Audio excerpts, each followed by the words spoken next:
Larissa De Los Santos, ang Jillian Ward ng Quezon City. Hi! Hi po, Bye! Jillian na Jillian. Hello po. Oo. Pwede rin lumaking Kelsey. Yes, girl. Correct. Hi, Tay! Hello. Cute. Ito yung daddy niya. Yes. O, naging anak na Opo. kita. Saan? Ano bang soap yun? Daldalita po. Ang galing. Oh, laki-laki mo na. Laki na po. Oo. Cute-cute ng smile niya. Yung ngiti-ngiti. Yes. Yung ubod saya. Gano'n. Thank you po, Bye! Namiss po kita. Hindi mo naman sinabi sa akin. Pinagsamahan pala tayo. Meron.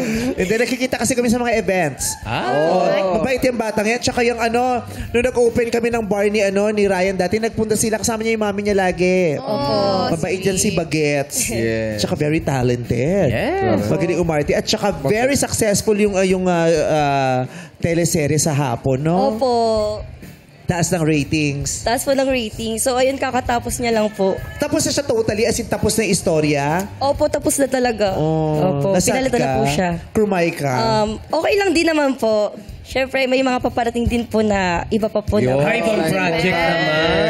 Opo. Yun ang importante. Oo, hindi na ubusan ng project. Oo. Oh, Kasi syempre, dami-daming fans niya si pag Jillian. magaling, talagang hindi mauubusan. Totoo, Chong! Kasama mo yung Korean actor doon, sa project na yon. Opo.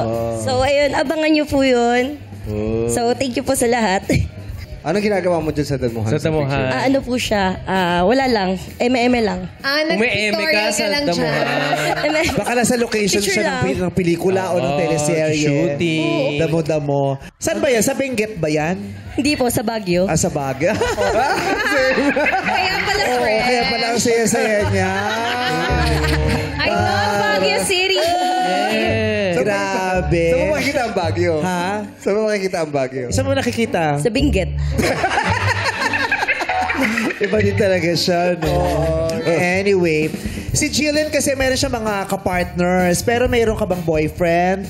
Wala po. Wala, partner-partner lang talaga sa projects. Opo, pero focus po muna sa career. And Talaga family. ba yan? Alam ko may mga crush ka eh. Oo, kita mo. Well, Pag malungkot ka, ganyan ka rin ba? hindi po. Sakto lang. Sakto lang. Kasi gusto namin maging malungkot ka eh.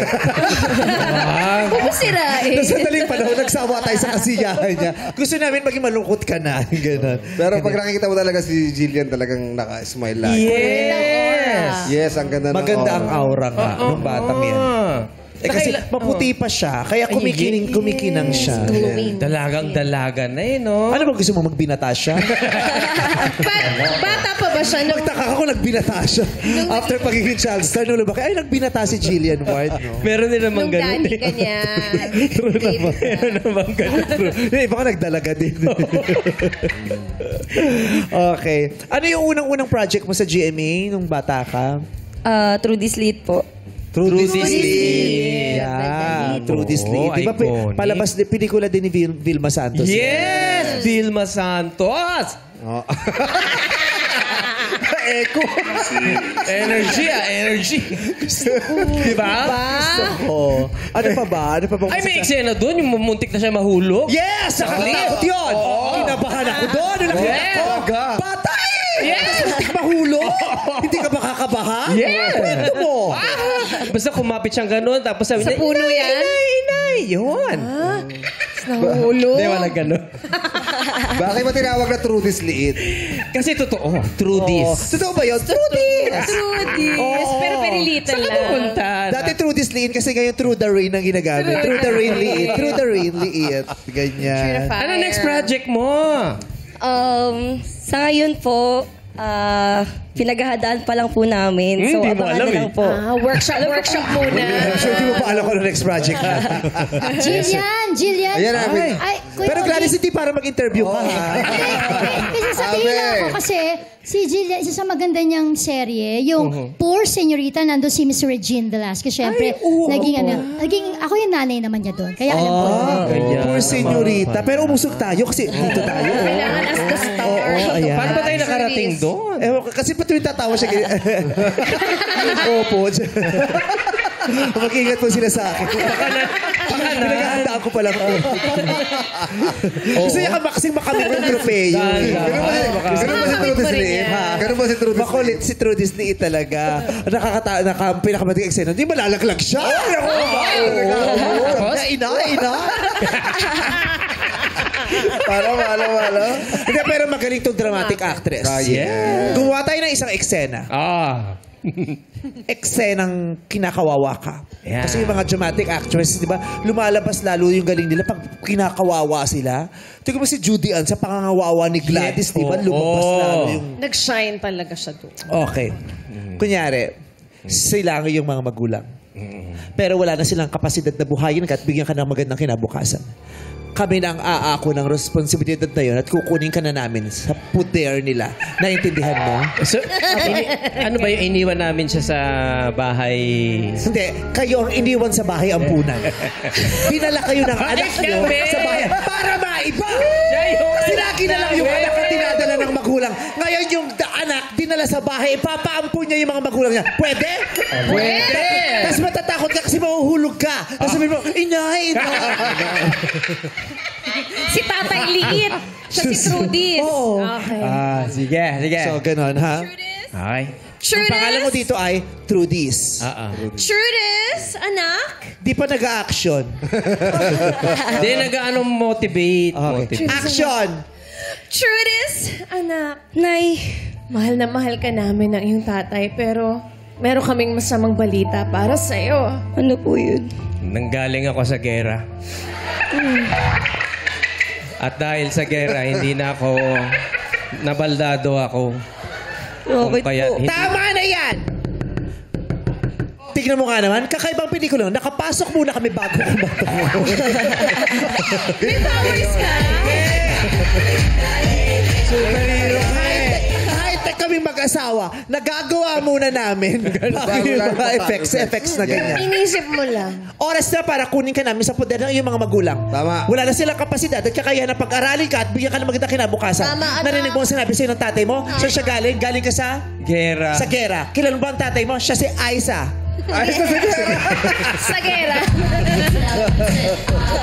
Alam mo ba? Hindi siya si Aisha. Ano siya si Aiza? Sino siya? Si Sergeant. Sergeant. Gera yun! Sergeant Gera. Gera. Naku. Nakapag-empake ka na ba, Trudis? Ayoko po sumama sa inyo. Hindi naman namin tinatanong kung gusto mo. Sa ayaw at sa gusto mo, sasama ka sa amin. Bakit ba? Ano bang ayaw mo sa kanila? Mukha naman sila mabait, ha? Alam mo ba kung magkano lang pinayad sa'yo ng mga magulang? Magkano po? 5,000 lang. 5,000 lang. Narito kami para sakupin ang planeta ninyo. Tawagin mo ang pinuno ng mga Roborats. Opo, matawagin ko na ba? Dali. Mga Roborats, tinatawag na kayo ng inyong amo. Ng inyong amo. Ng inyong amo. Wala nang kinabukasan ng planetang ito. Tignan mo nga naman, ang Sandali. sundalo, ang liliit. Galing pa ng gera yan. Nag-aibang- Mas malaki pa yung bomba kaysa sa kanya. Taga-ibang planeta kayo? Oo. Ito rin, taga-ibang planeta. Sinasakop na namin, asawa. Halika na, Trudis! Trudis, Ayoko po. kunin mo na mga gamit mo. Anak, Trudis. Sumama ka na sa kanila, wala ka na maasahan sa amin. Halika na! Oo. Na kayo yung mga Ayoko tama po na sa yan, inyo. artehan na yan. Ano, bakit ba? Ana. Ba't tayo mo sumama? Anak. Sa palagay mo, kung ganyan ang acting mo, may next project ka pa. Ginagalingan niya. Galingan mo. Paalam, anak. Aba, Sige, Mabait ka. bibigyan ka namin ng ilang segundo para magpaalam sa iyong mga magulang. Go. Tay, Bilisan mo! talaga kayo. Hindi niyo na po ba ako mahal? Bakit binibigay niyo ako sa dalawang yan? Pagpasensya mo na, nabigyan kami ng 5,000 para kunin ka. Yun na lang may... Pero ayoko po sa kanila eh. Bakit? Ako nga ayoko ng bestida mo, pero ampunin ka namin. Huwag ka mag-alala. Mababait yung mga yan at mayayaman sila. Aalagaan ka nila. May kaya sila. Mayaman kami. Magandang kinabukasan mo sa piling namin. Tama, halika na. Halika na. Halika na. Ipapakilala ka namin sa kapatid mo. Eto nga pala siya. Bihisan mo ng kapatid mo. Bilisan mo! Magmula simula, wala ka na ibang pinakitang acting kundi ganyan. Mabuti pa! Mabuti pa! Tawagin mo na yung kapatid mo. Sino ba? Tawagin mo si kapatid mo. Ano nga? Yung pinakamayaman mong kapatid.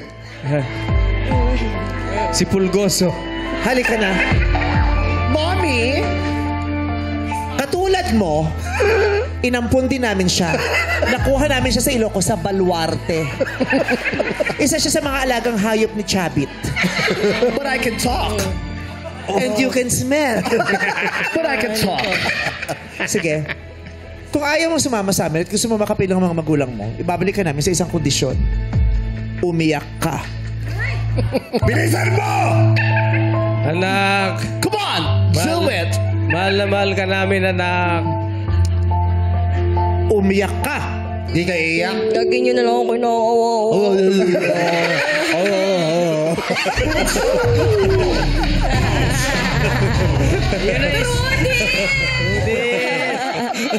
Yan na. Kumain ng bubble gum. Oh, no. Paano siya iiyak? Nilalakaw na sa magulang. Kumain lang ng bubble gum. Long home. Oo, yan. Nagmumuglang, nagka-next project. Okay, palang pangalawa natin si Eliza de Los Santos, ang Jillian Ward ng Quezon City. You're so cute, no? Ang ganda-ganda ng mukha mo. Para siyang mabait na kapatid. Yeah. Opo. Aprobado kaya siya ng Madlang People. Alamin natin kina Ryan at Ayon. Go, guys! Thank you, Kuya Ogie! Tanongin natin, Madlang People, kung ano kaya hatol nila? Madlang People! Kaloka or kaloka like? Uy! May tatlong kaloka. Dito, puro kaloka like. Kaloka like puro dito sa taas, ah! Ito. Parang... Dati. Okay, dyan. Sige, May yan. foreigner dito. Yes. Tayo po kayo, please. Yan. Hi, anong pangalan niyo po? Beyonce. Beyonce! Baby! Thank you, Vlog na pala si Beyonce. Si Beyonce. Ayan. Beyonce paggabi. So, yun po, naniniwala kayong kamukha niya talaga si Jillian. Ay, naniniwala po ako sa sabi po ni Mayor. Hawig niya po talaga. Saka kaboses din po niya. Ayan. Sa inyo po, may nakapagsabi ng may kalokalike po kayo? Oh. Meron Apo. po, sabi si Nadine din po. Kamukha. Sino po si? Nadine. Sino pong Nadine? Nadine President Lustre. Nadine. Nadine Lustre. Dalawa pala siya. Naniwala po kayo agad doon. Oo, kamukha ko naman talaga. Nadine. Hindi po. Thank you po. Kamukha niya naman, Ryan, para ayaw mo pumayag. Kamukha niya si Nadine. Oo, papayag ako. Papayag Nadine. Ayan. Thank you po. Thank you. Thank you. Back to you guys. Thank you so much. Kaya pakinggan natin ang komento ni Gerardo Charisse Solomon. What's up, Madlang People? Ayan, actually same lang kami ng sentiments ni ng comments ni Beyonce. Eliza Jillian, kuhang-kuha mo talaga yung smile. As in, naka-work ko din si Jillian. Actually, kakaguest niya lang sa Bubblegum nung nakaraan. Kuhang-kuha mo yung charm niya, yung rasp ng voice niya. Tapos pag nagdadrama, yung kumukunot yung noo. Actually, kahit pag sa mall show, pag hawak ng mic, feeling ko na-vibe mo talaga siya. So, kamukha mo. Thank you Kamukha mo po. talaga. Wala akong masabi. Thank you. Thank you po. Maraming salamat, Gerardo Charisse. Mga Gerardo, maaari nyo nang ibigay ang inyong hatol kay Eliza de Los Santos, ang Jillian Ward ng Quezon City.